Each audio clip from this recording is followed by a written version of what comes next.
اعوذ باللہ من الشیطان الرجیم بسم اللہ الرحمن الرحیم الحمد للہ رب العالمین والصلاة والسلام علی اشرف الانبیاء والمرسلین وآلہ الطیبین الطاہرین اعوذ باللہ من الشیطان الرجیم وَأَنَّهُ أَهْلَكَ عَادًا الْأُولَى وَثَمُودَ فَمَا أَبْقَى وَقَوْمَ نُوحٍ مِّن قَبْلُ إِنَّهُمْ كَانُوا هُمْ أَظْلَمَ وَأَطْغَى۔ سورۃ النجم آیت 50۔ وَأَنَّهُ، اور یہ بات بھی ہے کہ اللہ تعالیٰ نے عاد اولا کو ہلاکت میں ڈال دیا۔ حضرت ہود کی قوم کو قوم عاد کہتے ہیں۔ عاد اولا کو ہلاکت میں ڈال دیا۔ عاد اولا اور وہ قوم ہے جو حضرت نوح کے زمانے میں زندگی کرتی تھی، جس کو اللہ تعالیٰ نے ہلاکت میں ڈال دیا۔ اور عاد اولا جب کہہ دیا تو کوئی عاد ثانیہ بھی ہوگا۔ کہتے ہیں عاد ثانیہ وہ ہے جو اس عذاب کے بعد جتنے لوگ بچ گئے ہیں وہ عاد ثانیہ ہے۔ عاد ثانیہ کا ذکر نہیں ہے کہ وہ بعد میں ایمان لے آئے ہیں، کیا ہوا۔ عاد اولا کو ہلاکت میں ڈال دیا۔ وَثَمُودَ فَمَا أَبْقَى، اور سمود کو بھی ہلاکت میں ڈال دیا، اور پھر کچھ نہ چھوڑا۔ فَمَا أَبْقَى، کچھ نہ چھوڑا، ان کو بھی ہلاکت میں ڈال دیا ہمارے رسولوں کو نہ ماننے کی وجہ سے، پیغام الہی کو ٹھکرانے کی وجہ سے۔ وَقَوْمَ نُوحٍ مِّن قَبْلُ إِنَّهُمْ كَانُوا هُمْ أَظْلَمَ وَأَطْغَى، اور اس سے پہلے قوم نوح کو بھی تباہ کیا، کیونکہ وہ سب سے زیادہ ظالم اور سرکش تھے۔ قوم نوح سب سے زیادہ اظلم و اطغیٰ، اس لیے کہ حضرت نوح کو لمبی عمر عنایت ہوئی تھی اور لمبی مدت تک ان کی ہدایت کرنے کی کوشش کی گئی۔ اتنی لمبی مدت ہدایت کی کوشش کرنے کے باوجود وہ راہ راست پر نہیں آئے، اس وجہ سے وہ اظلم و اطغیٰ ہو گئے، زیادہ ظالم اور زیادہ سرکش ہو گئے۔ ایک بہت لمبی مدت تک نبی کی دعوت کو وہ ٹھکراتی رہی وہ قوم۔ وَالْمُؤْتَفِكَةَ أَهْوَىٰ، اور الٹی ہوئی بستیوں کو اہوا گرا دیا۔ یہ قوم لوط کی طرف اشارہ ہے۔ قوم لوط کو الٹی ہوئی بستی کہتے ہیں۔ قرآن مجید میں دوسری جگہ فرمایا ہے فَلَمَّا جَاءَ أَمْرُنَا جَعَلْنَا عَالِيَهَا سَافِلَهَا، جب ہمارا حکم آیا تو ہم نے اس بستی کو تہ و بالا کر دیا۔ اس لیے اس کو الٹی ہوئی بستی کہتے ہیں۔ قوم لوط کے بستی کو الٹا کر کے تباہ کر دیا گیا۔ فَغَشَّاهَا مَا غَشَّا، پھر ان پر چھایا جو چھایا۔ ان کو الٹانے کے بعد، قوم لوط کی قوم کو الٹانے کے بعد جو چھایا، جیسا کہ دوسری جگہ ارشاد فرمایا وَأَمْطَرْنَا عَلَيْهَا حِجَارَةً مِّن سِجِّيلٍ مَّنضُودٍ، اس پر پختہ مٹی کے پتھروں کی لگاتار بارش برسائی۔ یہ غشاہا ما غشا سے مراد وہ بارش ہے پتھروں کی، ایسا معلوم ہوتا ہے کہ قوم لوط کی جگہ جو ہے وہ زمین پھٹی اور وہاں سے آسمان کی طرف جو ہے وہ پتھر اڑ گئے، وہ جو لاوا پھٹنے سے ہوتا ہے، اور پھر وہ پتھر واپس آ کر کے ان لوگوں کے اوپر گرے اور قوم لوط تباہ ہو گئی، اور وہ آبادی جہاں قوم لوط آباد تھی وہ پوری کی پوری زمین نیچے دھس گئی، اور اس کی جگہ ایک بحیرہ، ایک چھوٹا سا سمندر وجود میں آیا۔ پہلے بھی آپ کو بتایا تھا، اس سمندر کو وہ بحیرہ مردات کہتے ہیں، بحر میت کہتے ہیں، ڈیتھ سی کہتے ہیں۔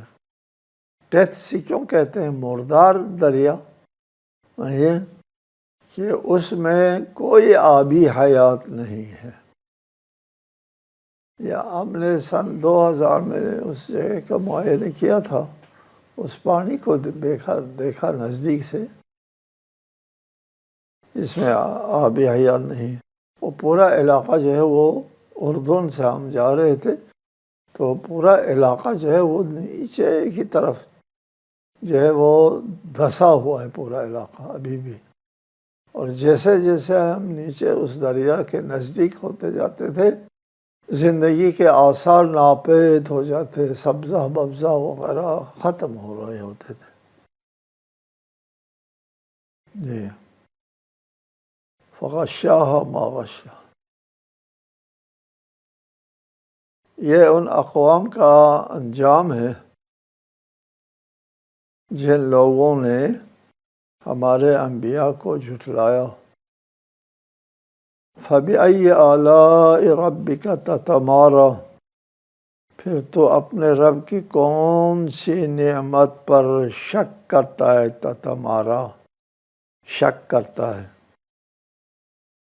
کہ اے انسانوں دیکھو، تم امن کی زندگی گزار رہے ہو، تم پر عذاب نہیں آیا، نہ قوم حاد کی طرح، نہ قوم عاد کی طرح، نہ قوم لوط کی طرح، نہ قوم نوح کی طرح، کوئی عذاب تم پر ابھی تک نہیں آیا ہے۔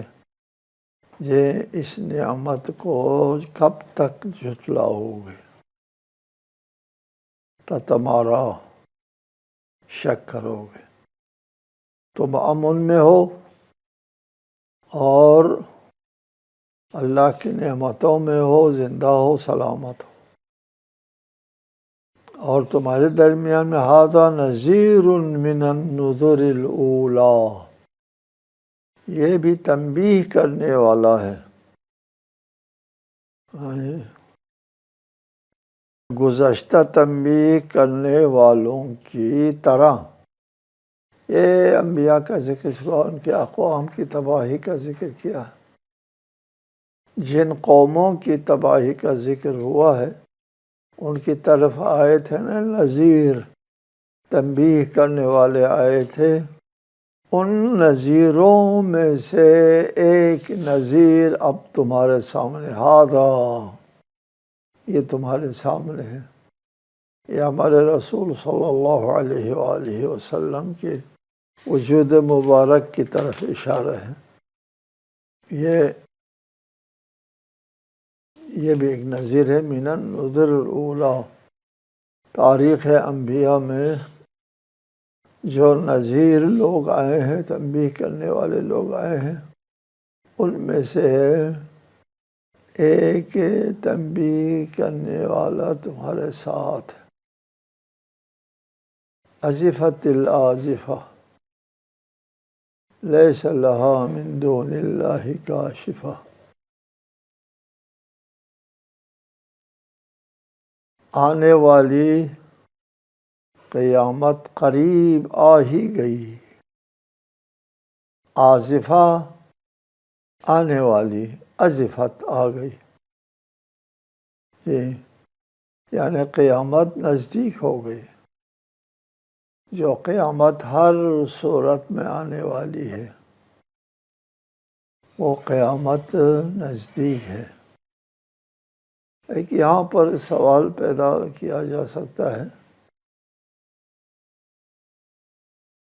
کہ قیامت اس کائنات کو تباہ کر کے دوسری کائنات وجود میں آنے کے بعد قیامت ہوگی، اس کے تو اربوں سال باقی ہے، کیسے نزدیک ہے؟ کہتے ہیں کہ قیامت یعنی اگلی زندگی، مرنے کے بعد والی زندگی، وہ تو تمہارے سر پہ ہے ابھی۔ یہ ہر لمحہ تو موت کے خطرے میں ہو، موت آئی، قیامت آ گئی۔ جیسا کہ حدیث میں بھی ہے، من مات فقط قامت قیامتہ، جو مرتا ہے اس کی تو قیامت آ گئی۔ اس کی ایک تفسیر یہ ہے کہ قیامت ان لوگوں کے لیے، عام لوگوں کے لیے جن کو حیات برزخی نہیں ہے، اس لمحے مر گیا، دوسرے لمحے قیامت آ گئی۔ درمیان میں اربوں سال گزر گئے، اس کے لیے ایک لمحہ ہے وہ، چونکہ حیات برزخی نہیں ہے تو ادھر مر گیا، ادھر قیامت آ گئی۔ جی، ازفت الازف، نزدیک تمہارے سر پہ کھڑی ہے قیامت۔ یہ کائنات ختم ہو جائے گی، پہلا سور پھونکا جائے گا تو یہ ساری دنیا، یہ سارا عالم، یوم نطوی السماء کطی السجل للکتب، تمام آسمانوں کو لپیٹ دیا جائے گا۔ پھر اس کے بعد دوسرا سور پھونکا جائے گا اور پھر کہ نئی کائنات وجود میں آ جائے گی۔ اس کے لیے بڑا وقت لگتا ہے، لیکن جن کو حیات برزخی نہیں ہے ان کو ان مراحل سے کوئی سروکار نہیں ہے۔ وہ مر گیا، اس کی قیامت آ گئی۔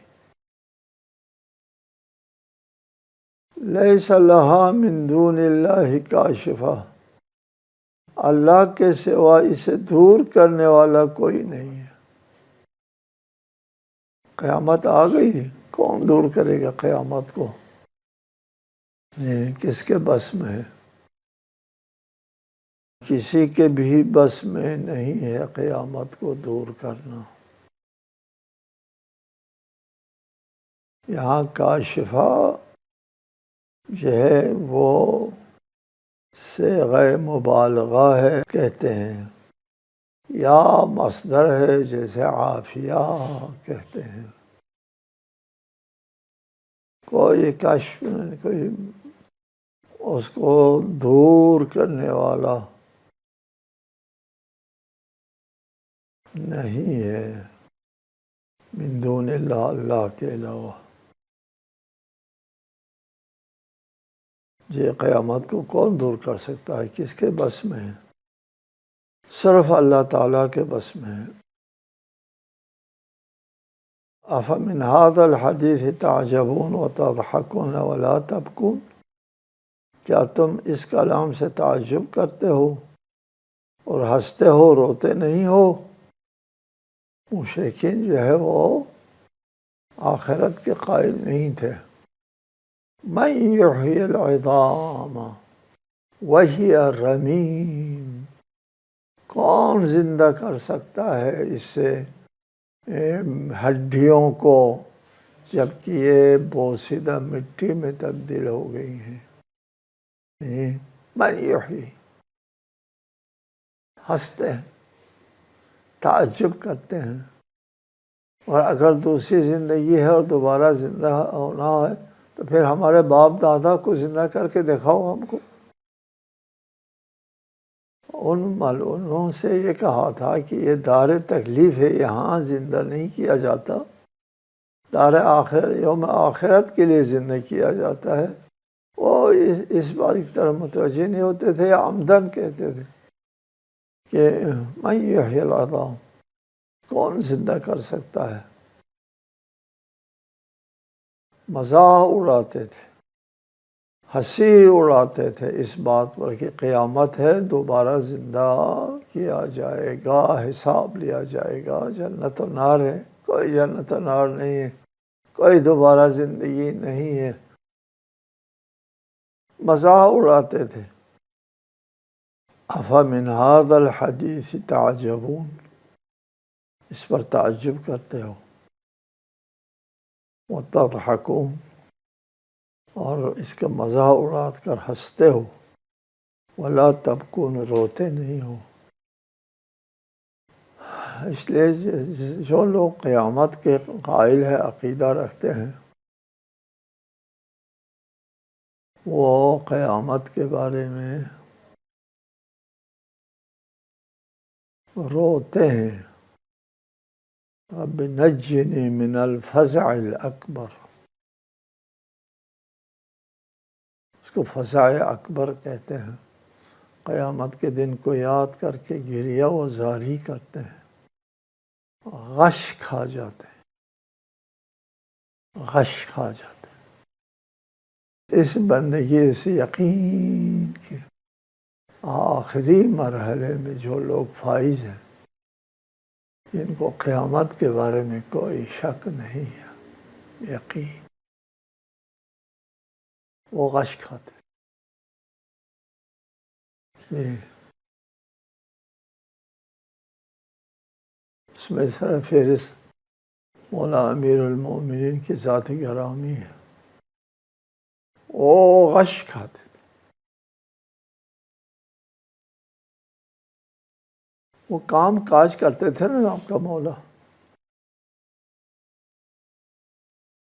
باغات میں کام کاج کرتے تھے۔ یہود کے باغ میں، اپنا باغ تو بہت بعد میں بنا، تھوڑا بہت، یہود کے باغ میں کام کاج کرتے تھے، اور وہاں نماز پڑھتے تھے اور غش کھا کر کے گر جاتے تھے۔ لوگ سمجھتے تھے علی کا انتقال ہو گیا۔ ایک مرتبہ ایک آدمی دوڑتا ہوا آیا، در زہرا پر، کہا علی کا انتقال ہوا ہے۔ وہاں اس باغ میں گرا پڑا ہے۔ زہرا نے کہا یہ انتقال ہوا، وہ اسی طرح ہوتا رہتا ہے۔ معلوم تھا حضرت زہرا کو علی کا، یہ غش کھا گئے، جاؤ واپس جاؤ، وہ زندہ ہے۔ جناب سیدہ نے فرمایا واپس، اللہ اکبر، ولا تبکو، روتے نہیں ہو جی، وانتم صامدون، اور تم لغویات میں مگن ہو۔ سمدہ کے متعدد معنی بیان کیے جاتے ہیں۔ سمدہ، سین میم دال، ایک معنی لغویات ہے، اور ہنسی مزاح اڑاتے ہو، ہنستے ہو، روتے نہیں ہو، اور انتم صامدون، اور تم لغویات میں مگن رہتے ہو۔ سمدہ لغویات ایک معنی، دوسرا معنی سمدہ کا تکبر سے سر اٹھانے کو کہتے ہیں۔ دوسرا معنی، تم روتے نہیں ہو اور پھر تکبر سے سر اٹھائے پھرتے ہو، معنی یہ ہو جائے گا۔ تیسرا معنی کیا ہے، گانا گانے کے معنوں میں، سمادہ گانا، جی، تم ہنسی مزاح اڑاتے ہو، ولا تبکون، روتے نہیں ہو، اور تم گانا گاتے ہو۔ سبحان اللہ۔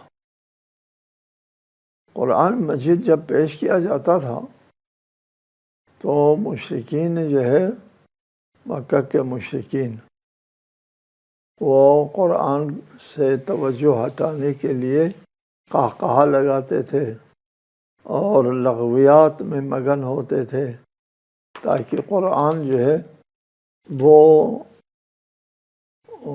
سن نہ پائیں، شور مچاتے تھے کہ قرآن سنے تو متاثر ہو جاتے ہیں لوگ۔ اس کی آخری آیت سجدہ واجب ہے، اس لیے ہم اس کو نہیں پڑھتے۔ اس کے بعد سورہ ہے سورہ القمر۔ بسم اللہ الرحمن الرحیم۔ اقتربت الساعۃ وانشق القمر۔ قیامت نزدیک آ گئی ہے اور چاند شق ہو گیا ہے۔ یہ سورہ قمر بھی مکی ہے اور اس کے آیات کی تعداد 55۔ یہ سورہ مبارکہ بھی تنبیہات پر مشتمل ہے اور اس میں کراراً اور تکراراً ذکر فرمایا ہے کہ ہم نے قرآن کو نصیحت کے لیے نازل کیا ہے، اور اس سورہ مبارکہ میں مکی سورہ ہے، یہ پیش گوئی بھی ہے کہ مشرکین فاتح جماعت نہیں ہے، شکست خوردہ جماعت ہے۔ یہ مکے کے اس نامساعد ترین حالات میں قرآن مجید یہ نوید سناتا ہے کہ یہ لوگ شکست خوردہ لوگ ہیں۔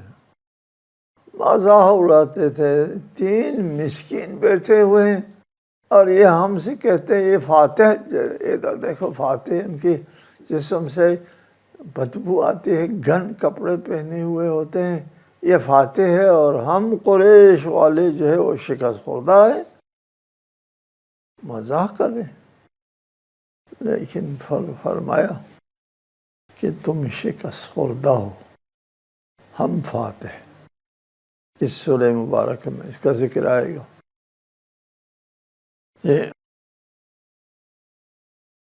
یہاں بھی فرمایا اقتربت الساعہ، قیامت نزدیک آ گئی۔ وانشق القمر، چاند کے 2 ٹکڑے ہو گئے۔ شق القمر کا معجزہ جو ممکن ہے، چاند کے جب 2 ٹکڑے ہو سکتے ہیں تو اس کے اوپر یہ دلیل ہے، انبیاء کے جو معجزے ہیں وہ دلیل ہے کہ قیامت جو ہے وہ آنے والی ہے۔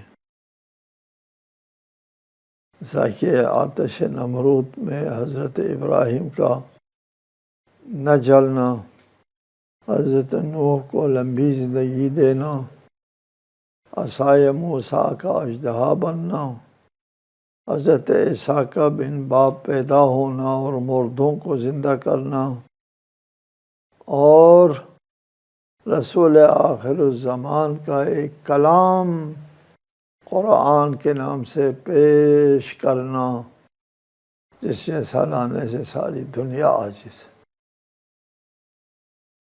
یہ سارے معجزات آگے ہیں، اور پھر ان کے ساتھ ساتھ چاند کے بھی 2 ٹکڑے ہو گئے۔ یہاں پر مباحث ہیں چاند کے 2 ٹکڑے ہونے کے سلسلے میں کہ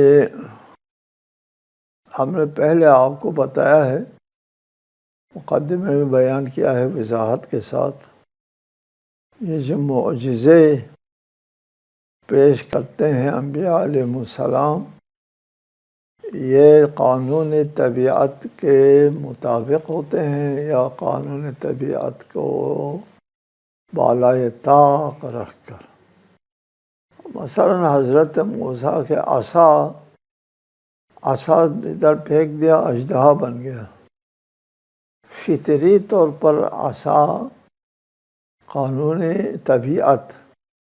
طبیعتی قانون، فزیکل قوانین جو ہے اس دنیا کے اوپر حاکم ہے، اس کے تحت اس عصا کا بیٹھے بیٹھے اژدہا بننا نہیں ہوتا جی۔ اور اس نے اژدہا بننا ہے تو وہ وقت لگتا ہے کہ وہ گل جائے، سڑ جائے، اور پھر کوئی اس کی غذا بن جائے، اس کے کسی اژدہے کی اس کا